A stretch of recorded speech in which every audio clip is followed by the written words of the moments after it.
pipeline generation, filling the funnel, prospecting. Call it what you want, but it is hard these days to get enough high-quality opportunities into the pipeline. If you're struggling with this, just know you're not alone. But what do we do about it? My guest today is an expert on a skill some may say is an art that has been around for decades. Most don't do it because mentally they've convinced themselves or being told by others it just won't work. But it can work and work very well if you know what you're doing. Kevin Hopp joins me today to talk about cold calling. Don't go away. Welcome to the Cybersecurity Go-To-Market Podcast, where we tackle the big question: how can cybersecurity companies grow sales faster? I am your host, Andrew Monahan. Our guest today is Kevin Hopp, the founder at Hopp Consulting. Kevin, welcome to the podcast. Thanks, Andrew. I was glad we were able to reconnect. And I know we've done a podcast before together, and I'm no stranger to the podcasting game, to sales development, or cybersecurity. So this is going to be a great conversation. Yeah, I'm looking forward to this. You know, when I think of someone who is spent their last few years, if not their whole life, but certainly dedicated the last few years of their career, their business, and what they do towards cold calling, I think about you. You know, I've seen you, do training online. You obviously do a lot of consulting. I've actually also seen you, Kevin, do live cold calls on lives, I guess LinkedIn lives or YouTube lives. And I think that takes a lot of balls to go and make live cold calls. So I certainly value someone who does that. And I saw somewhere, and you tell me if this is wrong, I saw somewhere that says you made over 600,000 cold calls in the past 5 years. Does that sound about right? Yeah, I mean, the numbers have just continued to get a little bit bigger. I'm mostly a trainer and a coach, right? Like that's where the biggest value that I think I can provide to companies is. But because I've been so publicly, being the call guy, the guy who can actually make the calls, I get people who come to me and saying like, hey, I want you. Like, I need you to sit down and do it. I'm like, look, you don't walk up to Michael Jordan and say, I need you to make free throws for me, but I'll do it. It's just going to be expensive and I don't guarantee results. And you get what you get, and people really dig it. So I still make calls to this day for clients, is my point, right? When people need an ace, they don't have time for training. They don't want to put an ounce of effort into it besides 1 hour onboarding with me. I'm here. So I make a lot of calls. I've made hundreds of thousands of cold calls because I use technology to make that go faster. Some people think well, that takes 5 years of dialing. No, I dialed no numbers and all that, right? Yeah, I think that's an important thing is that these days, when I made a whole ton of cold calls, 15, 20 years ago, it's a very different game than what it is now. So we're here to learn about what it means to do cold calling today, how relevant it is today, things like that. All right, well, let's get into the business end of this. But before we do, stay tuned for the end of this episode when Kevin's going to tell a couple of stories. One about a compromising photo at a conference, and the second one about his first job in retail with questionable names of stores. So look out for that at the end of the episode. But Kevin, let's talk about our situation here. So we got our company, CyberDonut. Regular listeners will know about CyberDonut. They're an early stage company in cybersecurity. We got a sales leader, we got a marketing leader, we got some sellers, and we got 20 paying customers. And now we're ready to go for growth. We've got some Series A funding lined up. And the sales leader and the market leader have got their heads together and said, we need to juice the pipeline. Let's go and do some serious SDR, BDR type work. So let's talk about what they should be thinking about to go and build this function and get the benefits of a really strong and robust model. First question is, should they be insourcing or outsourcing this at the start? To start, I would outsource it. Why? Because the barrier to going with outsource, and by the way, in my career, I've been a SDR manager. I've also been running an agency. I also ran an agency that did outsource. So I've done the in-house and I've done in-house and out-house, I guess you want to call it, outsource and in-house, right? I've done it both ways, and I've had extensive experience in both ways. If you're getting started and if you're CyberDonut, you have 20 customers. 20 customers in the cybersecurity space is, it's a grain of sand, right?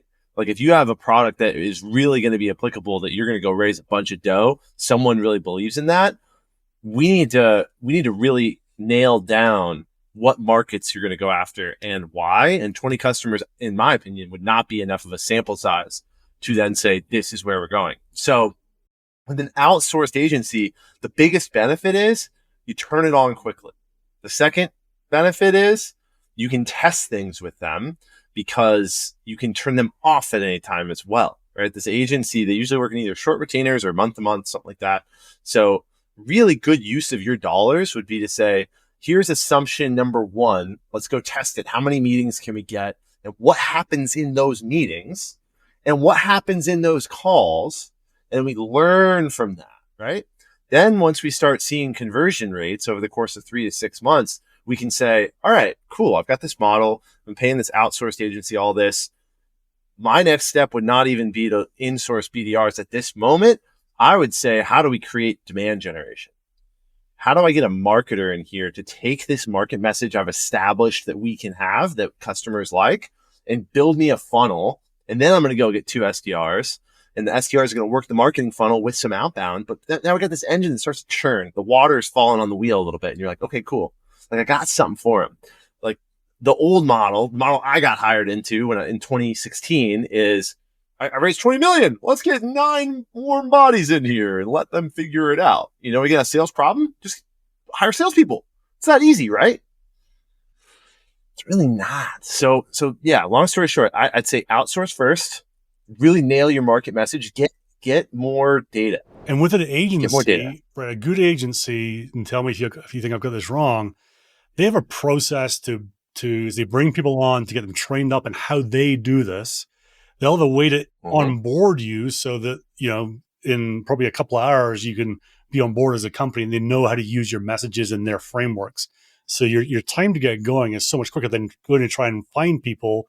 And, you know, early stage company like this probably won't have the expertise in how to run that team, right? It's going to be whatever the marketing leader or the sales leader think is the best way to do it, who may or may not have experience doing this, right? So I feel like I'm kind of on board with you, right? It's the fast way to do it. What about managing your your agency? How close do you manage them? How close are you kind of there with them on the day-to-day?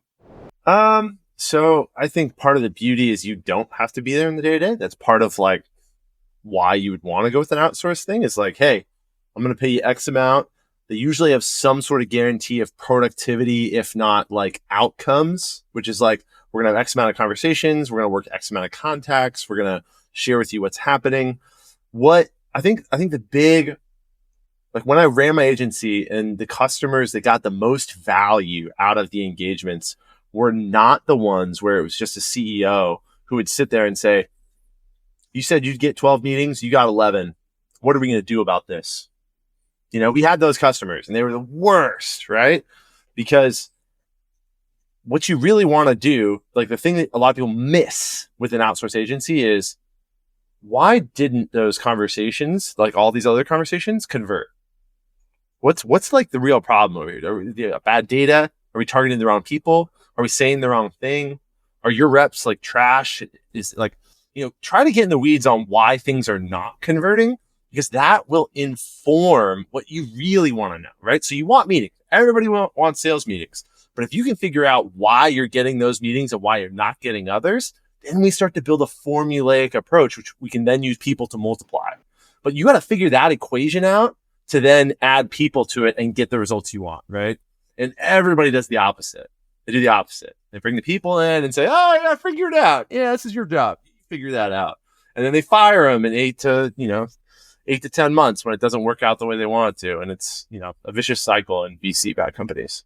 And then you were saying before, once you've got that wheel going, once you get the model starting to repeat nicely and you can see some pattern, that's when you might say, okay, let's bring a couple of folks. Maybe could you hire them from the agency, or would you have to go and get your own and bring in 2 or 3 folks yourself? Well, you know, some agencies do like the walk to run model where you can hire the reps that were working there. And I've seen some of those agencies work beautifully, honestly. I used to talk crap about that because that wasn't the model I used. But now as a consultant, I've been in conversations with people who are like, hey, we've been outsourcing this and we're going to bring in 5 of those SDRs to make our SDR team from 1 or 2 to 7 overnight. And you don't have to train those 5 people. They've already been trained, right? Now, there's always a big cost associated with that, like, because the agency's making their revenue two ways. They're making the revenue on you you paying them on a monthly retainer, but then they're also going to charge you a recruiting placement fee. There's going to be a recruiting fee there. So, I guess the answer to your question is like, if step one, go get marketing. Like, don't expect sales to take like your whole go-to-market is outbound sales. And I'm going to hire these rock star BDRs. I'll get out of nowhere and they're just going to produce because I know what the message is and I know what the market is. Get a marketer in place that understands demand generation and demand capture, right? Do they understand how to build what I call the watering hole, right?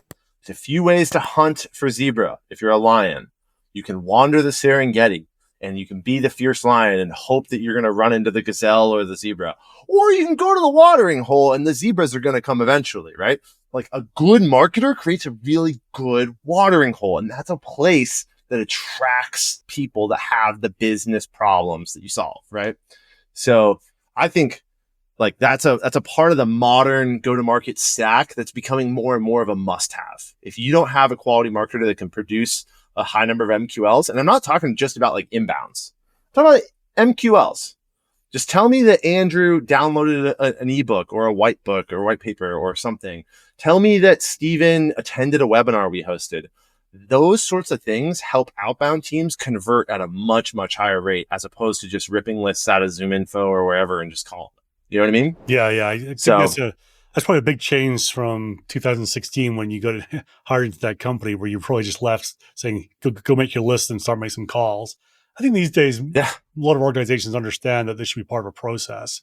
But given what you said then, should your first hires, when you're insourcing it, should they be working for sales or working for marketing, do you think? I think they should work for sales. And it really depends. So I've seen it go one of two ways, right? They'll work for marketing if the marketer is a revenue motivated marketer. From what I've seen, remember, I'm a sales guy through and through. So I'm talking about the other side of the fence here. What I've seen from the actual clients and customers I've worked with is there are marketing leaders that are, brand, message, market narrative, deep industry veteran knowledge in the space, but they're like big brand marketers. And then there are marketers that are like these tacticians where they're like, yo, I'm going to get you 300 MQLs and here's how I'm going to do it. And we're going to have ungated content. We're going to work dark social. And we're going to do these and da. And they have this like revenue minded approach, revenue marketing. It's kind of like this new title that I see more and more. If you have a revenue marketer who's leading up marketing or a heavy voice over there, the SDR BDR function should probably roll up to them because the SDR BDR function is that like tip of the spear, which is, actually killing the zebras, right? Like you can bring the zebras in, but without someone to go do all that work, the stuff no one wants to do, talking to strangers, they should roll up there. If you don't have one of those and you have the visionary CMO who's a brand marketer, whatever, which is sometimes they're the co-founder, sometimes they're something else, but they're not the tactician who really cares about the X's and O's and how many MQLs did you call today, then they should roll up to sales because they're going to be supporting sales's number, right? But I think, correct me if you're seeing something different, but what I'm seeing with like the best SaaS companies and the best cyber companies is they're taking this revenue marketing approach. They're making that more of an integrated function with sales. So the sales leader and the revenue marketer are on the same team, which is so against, traditional, marketing's over here and sales over here. And, they kind of hate each other. Yeah. It's when they come together like that, like so different from 10 years ago that you can actually get some good results, right? It seems like if you're going to hire someone as part of your demand gen or your demand capture, you better be part of it together, as opposed to finding out after the fact there's campaigns going on that your callers or your follow-uppers could actually work with. It seems like such a disjointed approach these days when you see it work well, right? Yeah. I mean, it's just interesting. Like when I was an SDR, the marketing department was very, very touchy about, well, we drove these leads, and they were all about the inbounds because inbound was like the only metric they looked at. They were just looking at how many demo requests can we get a month? Well, there's a lot of value in these people that if you have good content, if you have authentically good, content on your website and in your blog and on webinars, dude, it's the watering hole. There's zebras, there's gazelles. They're all there. Not all of them are going to self-identify right away, but part of my methodology that I teach SDRs is to go have these curious business conversations with people where you can uncover all sorts of stuff, right? And the traditional marketer over here is sitting over here saying, well, they're not going to buy today and they're not going to buy soon and they're not coming inbound. Well, that's okay. As a sales development professional and as a full cycle AE or whatever, I just want to have more conversations with people that could buy my stuff at some point, right? And allow us to do what we do best as salespeople, which is build trust, build rapport, build that relationship so that when the time does come, you are top of mind. Instead of just making the only metric of success for marketing, how many people raise their hand to get a demo this month? So is this what you said right there, Kevin? So what I've seen over the years is people who don't have the experience, let's say, in how to have these potentially awkward conversations early on with someone. Well, they tend to default to is, well, tell them this and tell them that and pitch them this and pitch them that. Yeah. Right? And you said something interesting there, which was what I really want to have is a discussion or a conversation. So talk to us about the difference between the two. Yeah, absolutely. So the methodology that I teach sales teams, I gotta like actually patent this. I don't have it patent, but I call it conversation first prospecting, which sounds a little bit redundant, but at the same time, a lot of the old school approach to how to do sales is to call people, tell them what you sell and say, you interested? Right? Like, hey, I've got the world's greatest cup. Are you in the cup market? And it's like, that's a really transactional kind of weird way of going about it. And that's a lot of the sales training I had coming up. And I've evolved into thinking, and now I've put into practice, and now I've helped dozens of companies adopt this mentality and mindset around your outbound salespeople should be curious about two things really every time they talk to a person that could be a prospect, right? One is business problems. Business problems. Business problems are why people buy stuff from other businesses. You don't buy stuff because it looks cool or because because it's the shiny new object. Like that's rare. It does happen sometimes. You see some companies that are able to create the shiny new object pitch in a way that is just incredible, right? Like I think of Drift. If anyone's familiar with Drift, back when they really went to market in like 2018 and 2019, like they created a category overnight. Like chatbots were this like little add-on thing that were sold with websites, and they're like, chatbot is your main channel, and it like the shiny object of shiny objects for marketers. It was sick. It's cool to watch from the outside. The two things that you talk about are business problems and then valuable solutions to those problems. Now you notice I didn't say APIs and software platform and integrations, and blah, blah, blah, blah, which is all the crap that people always want to say.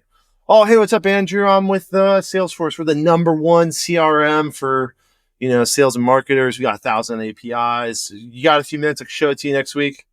And it's like, dude, that's advertising. Like, I think salespeople should be able to have these consultative business conversations, but that also requires something of me as the sales rep, right? I have to understand what's going on in your world and what might be going on in your world and ask you about that. And I got to be ready for that conversation. So this conversation first approach actually requires a lot more of the salespeople. And what you find is if you can adapt that mindset with your entry-level salespeople, your mid-level salespeople, they turn into better senior salespeople.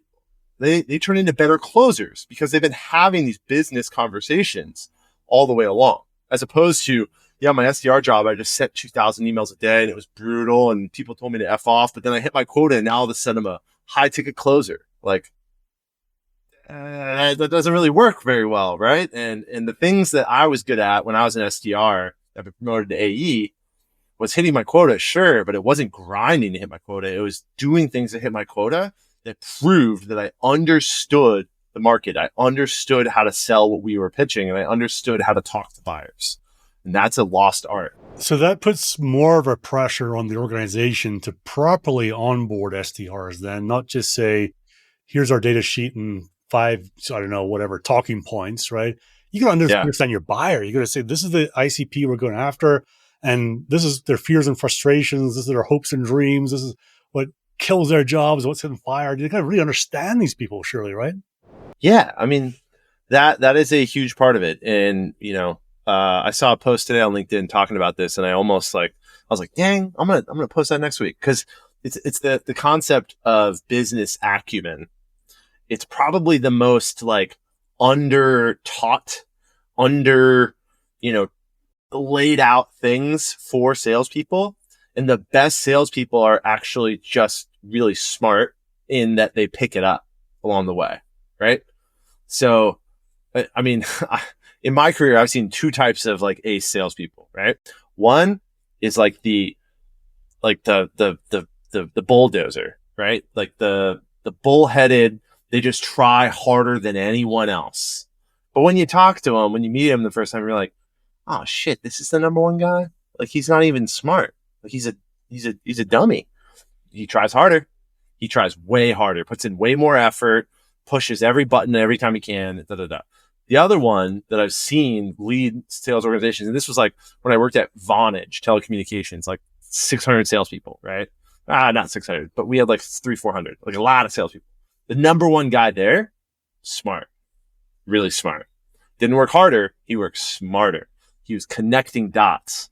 He was getting deals done by creating synergies. And that comes from being curious, right? Like a few of the things that I instill in SDRs when I work with them is curiosity, right? Like, if you don't care about the people you're calling, don't call them, right? Like, I think people who make outbound calls and do well at it are two things, right? They're interesting people who are interested in the people they call. Interesting, and you're calling interested people. And when you get that kind of dynamic going on in a cold conversation, that's where you get magic. Kevin, let's learn a little bit more about you.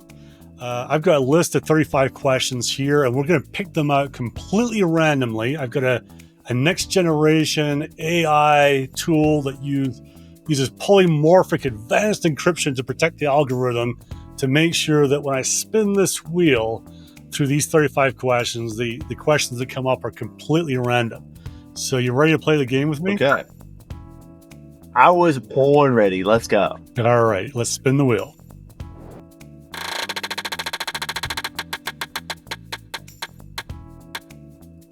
All right, Kevin, number 32. How did you first make money as a kid? Make money as a kid. Well, I guess I didn't make a lot of money as a kid, if that's an answer. Like, if we're defining kid, like, before high school, I did not really do a lot of work. My parents didn't believe in like the chore, like, allowance system. Like, I would always have a little petty cash in my pocket to do stuff, but like, I wasn't like working at home to do enough to get $100 to go buy something. Like, it was like $10-15 in your pocket when you go to the movies. My first job ever was at Chick's Sporting Goods when I was 15 years old. So everyone might be thinking, Chick's Sporting Goods, never heard of that. Well, they sold to this company called Dick's Sporting Goods. Oh, really? Yeah. Imagine being 15 years old and you got to explain to your friends that you're working at Chick's, and now it's going to be Dick's and Chicks and Dicks. And this is a safe for work podcast, so we're not going to elaborate on the joke. But that was my first job. I was a cashier at Chick's Sporting Goods, which then turned to Dick's. I'm sure there was no ridicule whatsoever from your friends about all that stuff. I mean, I thought it was hilarious. I thought it was really, really funny. So I did that for a while in high school. My favorite job, and this is really relevant to this, the job where I made the most amount of money as a kid before I was in college or of age, I worked at a Christmas tree lot. Christmas tree lot jobs are the best because you're walking around Christmas trees. It smells great. Everyone who goes to get their Christmas tree, it brings the whole family. Everyone's happy. They bring dogs. You give them free apple cider and they're like, oh my gosh. And you throw the tree up on the thing and tie it down and hand you a $20 bill. And it's like, it was the best job ever. I worked there for three seasons in high school. And I made what I used to call it Kanye money, like Kanye West money. I made like $1,200 in a month. And at the time, that feels rich, because I think I had $200 in my bank account, and then you make $1,200 in 1 month, and you're like, "Yo, what am I going to do? I need a financial planner now." Yeah. I got stacks on stacks. So that was a fun job. All right, let's spin the wheel again.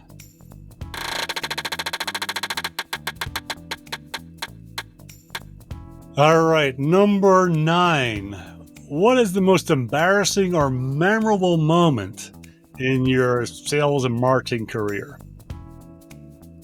So this is a good one.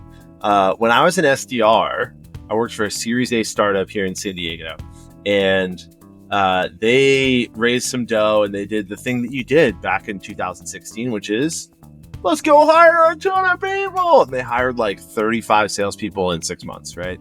Yeah, they had no SDR team, and then they went to having a team of 12, like in 2-3 months.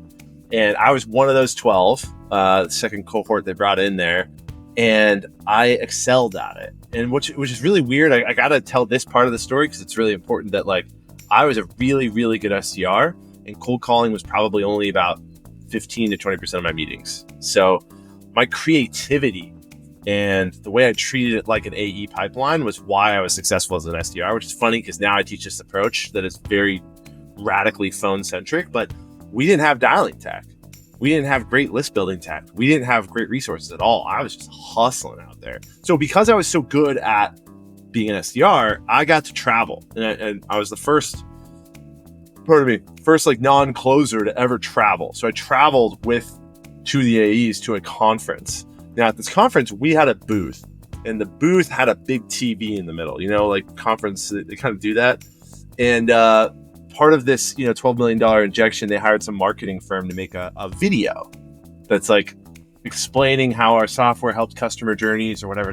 Well, there's a part in the video where there's a guy, and he's the main character trying to explain what this software does and all that.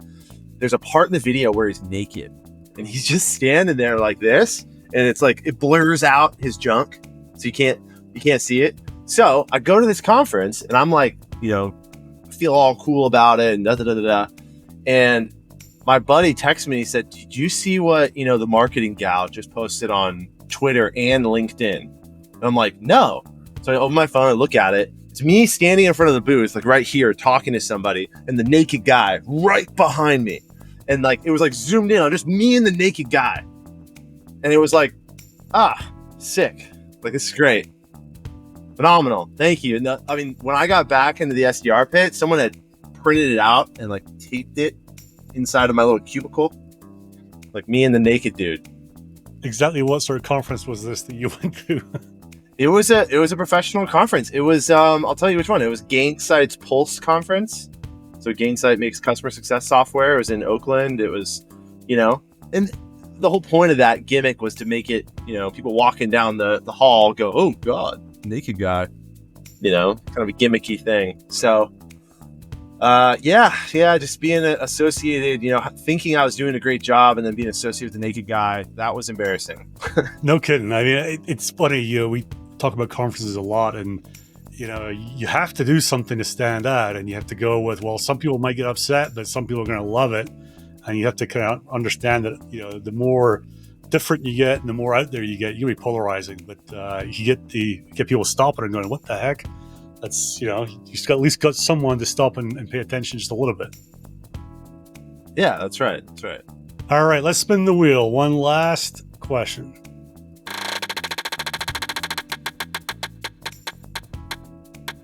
All right, what is the story behind you getting your first job as an SDR?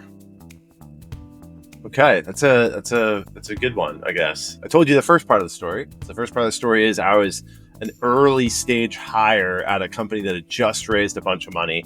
I guess the real story of like how I got that job was my first job out of college.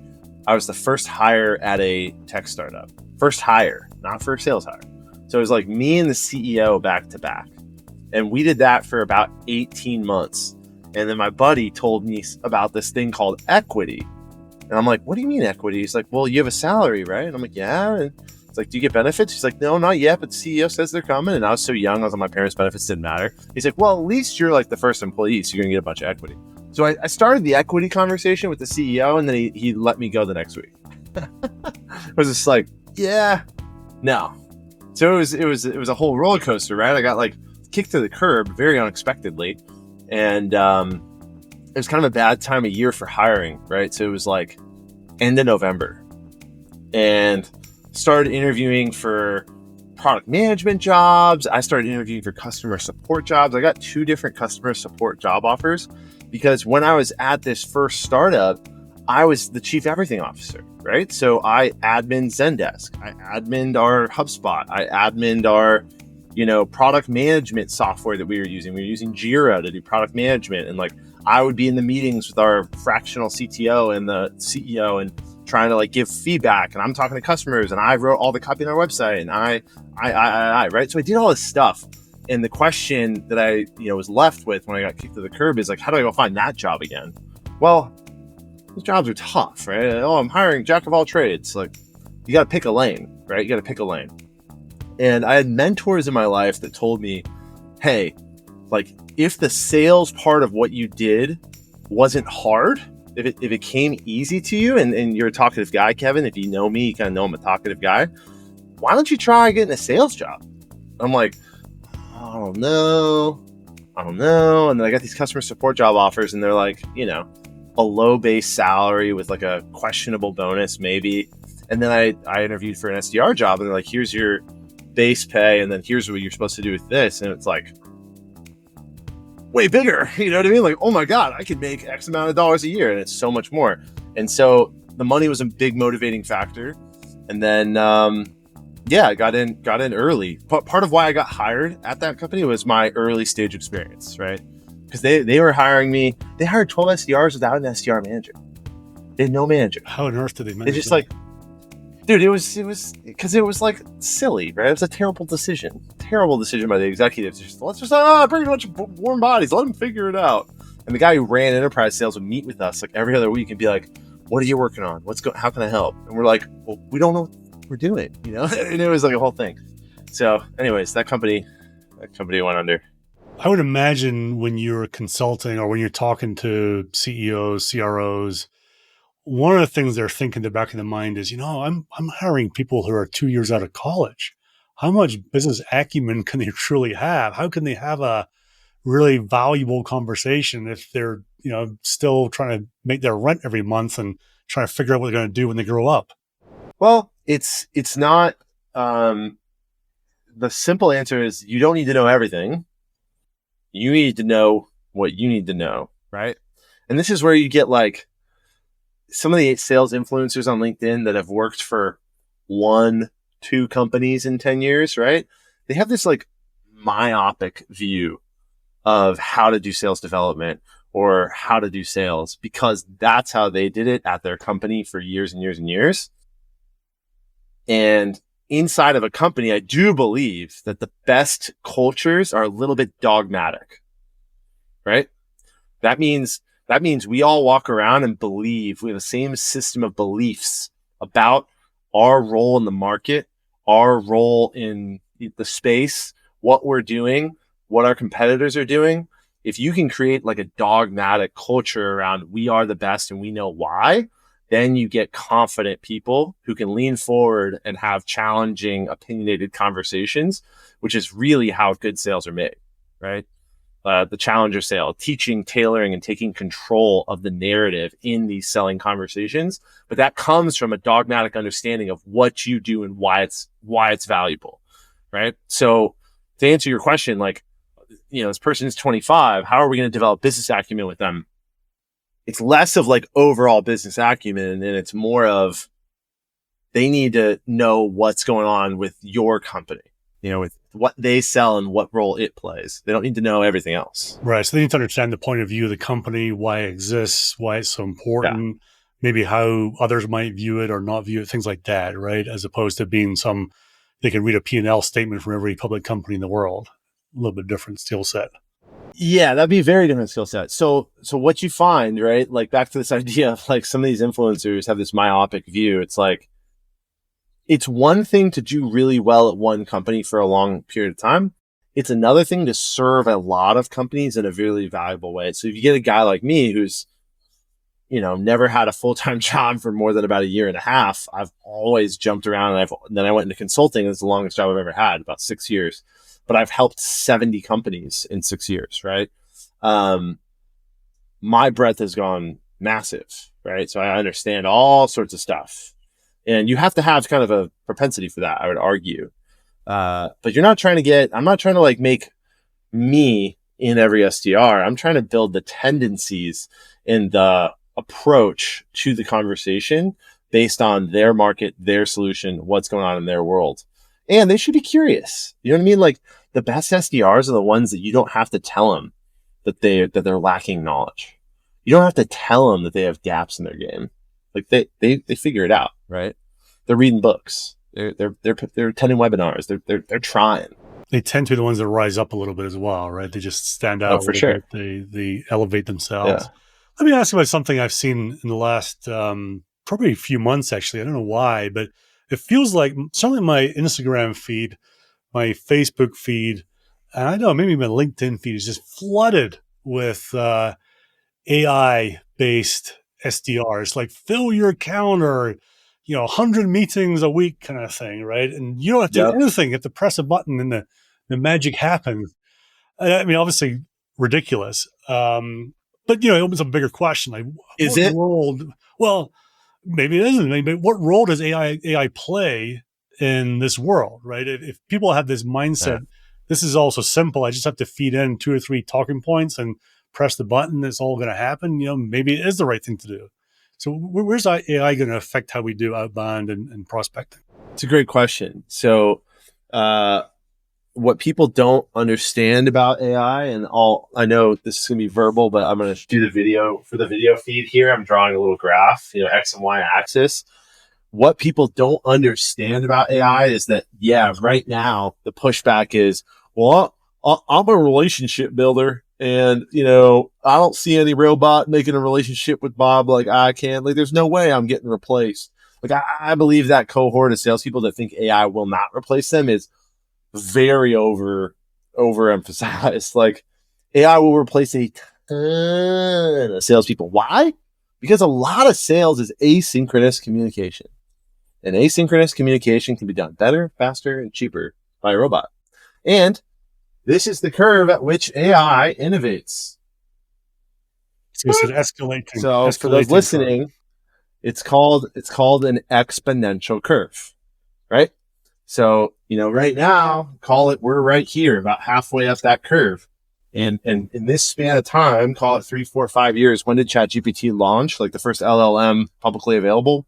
2 years ago, 3 years ago, right? So if this is 2 years from now, oh my God, we're off the chart to the up and to the right.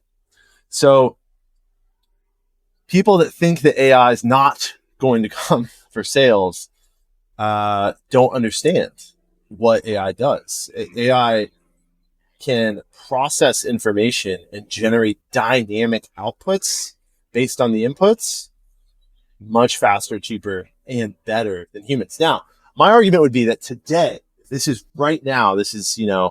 April 2024, we are close to parity with what AI could do with an SDR, right? Most sales development jobs are just sending emails and following up on warm leads. Like, that's most SDR jobs. Is that right?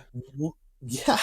Oh yeah. I mean, the amount of SDRs that pick up the phone every single day it's probably only 10% of all SDRs. Wow. I'm shocked about that. Yeah. I mean, there's lots of SDRs because there's a lot of SDR leaders that, their whole model is built on the MQL flow I was talking about, right? So it's like, well, if Sally just sends the email to Andrew after he attends the webinar and he says, yeah, I'll take a demo, she gets paid $150 and she gets, one towards her 17 she needs for the month or whatever it is, right? And that kind of stuff makes it so you have no motivation to pick up the phone. Yeah, I think there's other feeling in the industry that cold calling is dead or cold calling doesn't work. I was on a call with a client last week and one of the reps said that's completely dead, and I was like, really, completely dead? So if that is a feeling that people have, the managers or the leaders think that, of course, there's going to be little requirement of their people to go and make some calls. That's right. So on this curve, if we're right here, I'd say we're pretty close to an AI bot today can go send thousands of messages. that are somewhat customized and get a very similar response rate than an SDR, right? So when you're paying a fully loaded $90,000 a year with, benefits and all that crap, right? Because the SDRs are getting such an abysmal response rate, like outbound email and outbound in general. I mean, we're talking about if you get 1% response rate, you're a rock star. Like, dude, the machine can do that better, and it can do it right. I'd say we're at parity, just about. And there are not a lot of quality go-to-market solutions around this. In fact, I'm seeing what you're seeing, which is like the early wave of this is nauseating, right? These companies that are saying get 100 meetings a month, get this, get that, and it's like it's miniguns. I mean, they're minigunning your entire market with your name and ruining your reputation. So there are not a lot of good tools for this. There really are not. And I get asked to advise on companies around this, and people want me to hawk their products and stuff. And, I'm very, very skeptical about it still. In about a year, a year and a half, maybe less, we're going to get to the point where AI will get better than the SDRs. Why? Because machine learning. Now, some of these AI tools that are spinning right now, they will improve over time. It just gets better.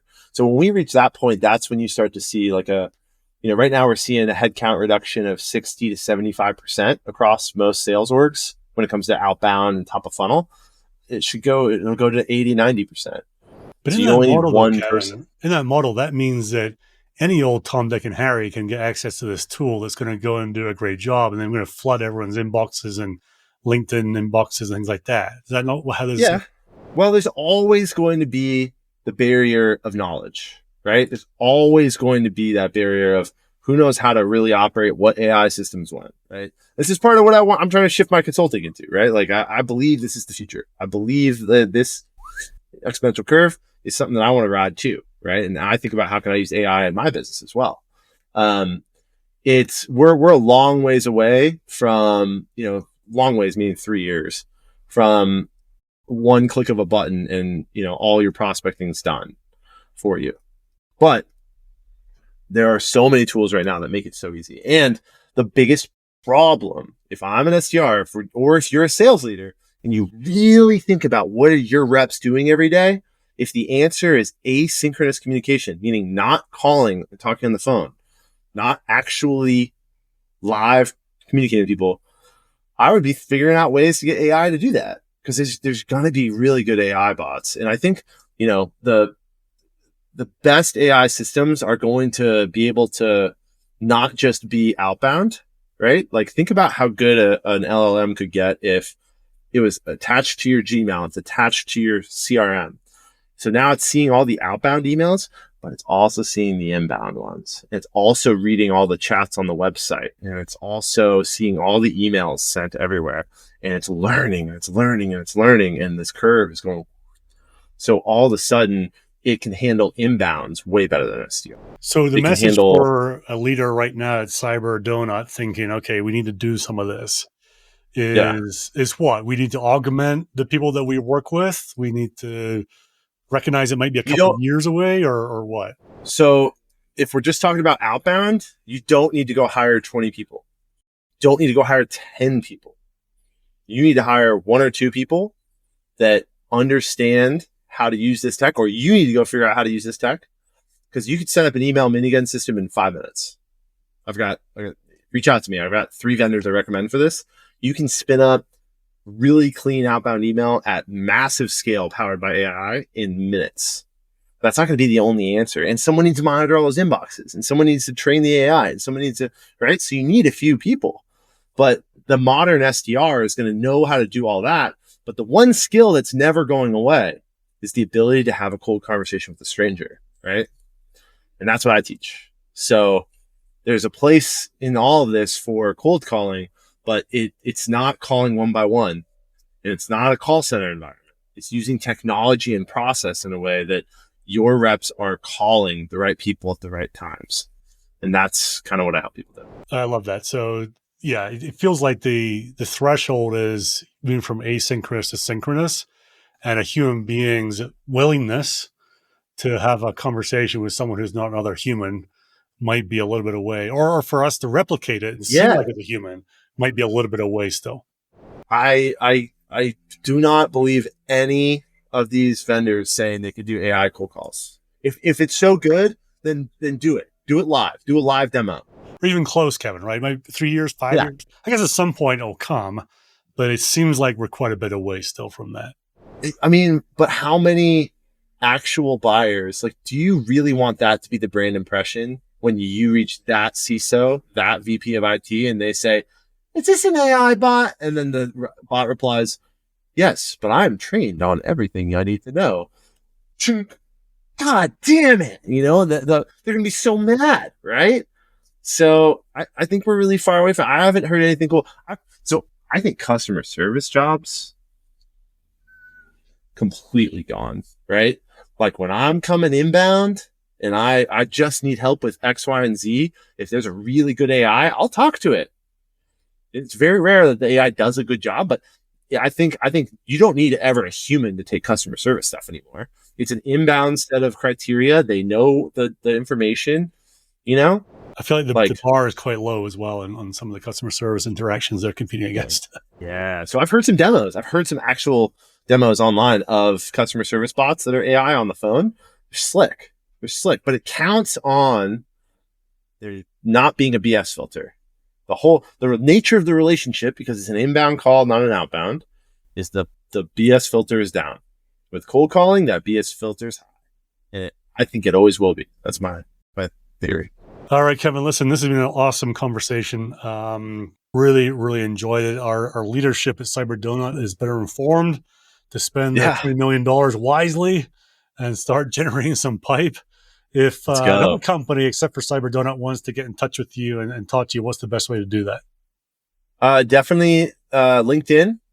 Hit up my LinkedIn or Kevin at hoppconsultinggroup.com. I got a website too, hoppconsultinggroup.com. But LinkedIn, I find myself there all the time. That's kind of where my market lives, and I got to be present there. So reach out anytime. Awesome. All right. Thanks a lot. Cheers.